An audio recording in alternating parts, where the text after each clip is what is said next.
We have Sanjeev Goenka with us. I have Sanjeev Goenka with me, who's chairman of the RP Sanjeev Goenka Group. In every budget, he's joined me live straight, been my first guest, and I'm delighted he's my first guest today as well. Sanjeev, welcome. What do you make of this budget? We call it a game changer budget. What, in your view, are the key highlights? And would you call it a game changer budget?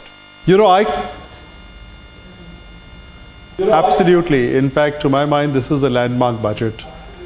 It's probably the best budget that India has seen. It redefines the way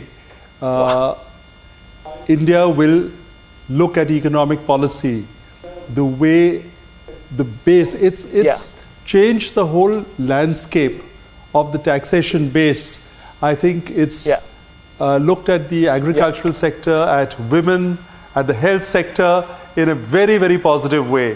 And I think it's an inclusive budget.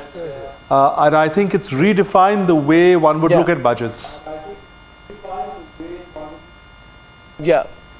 think, Sanjeev, that compliment coming from you, and I've spoken to Sanjeev on all budgets, and I wouldn't say Sanjeev is tight-lipped, but like any top, business person, he is not over the top in his responses. When he says today, MR, that this is probably the best budget ever, which has redefined the way in which you look at taxation, I would go on to say that one of the reasons he feels that way is because there's a certain honesty to this budget. There's no jugglery going on here. You've admitted what you can do, you've said what you can't do, you also made it clear what you won't do. What would you say to what Sanjeev Goenka said? MR, your comment on Sanjeev? No, I agree with Mr. Sanjeev, and generally the overall view that this has been some sort of budget for Bharat. And I would put it very cryptically that Pocodonomics triumphed Pedonomics. That's the point I will try to make. That for a simple reason, he has tried to address the lower middle class concerns, the concerns of the poor, the needy, the senior citizens, the irritants.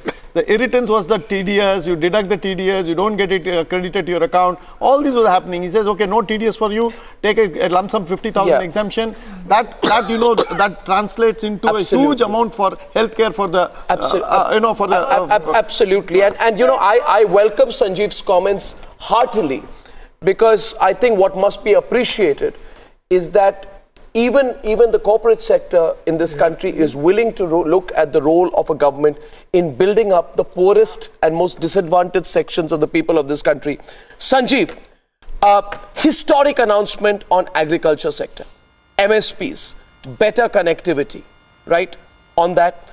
And there was this long-term capital gains fact. Tell me, Sanjeev, should the markets and those affected by the long-term capital gains only look at that? Because it appears to me markets were a little spooked, they're only 100 points down now. Or should they look at the bigger picture? What's your advice? I think you have to look at the bigger picture. And as the finance minister said, 3 lakh plus 1,000 crores of exempt capital gains.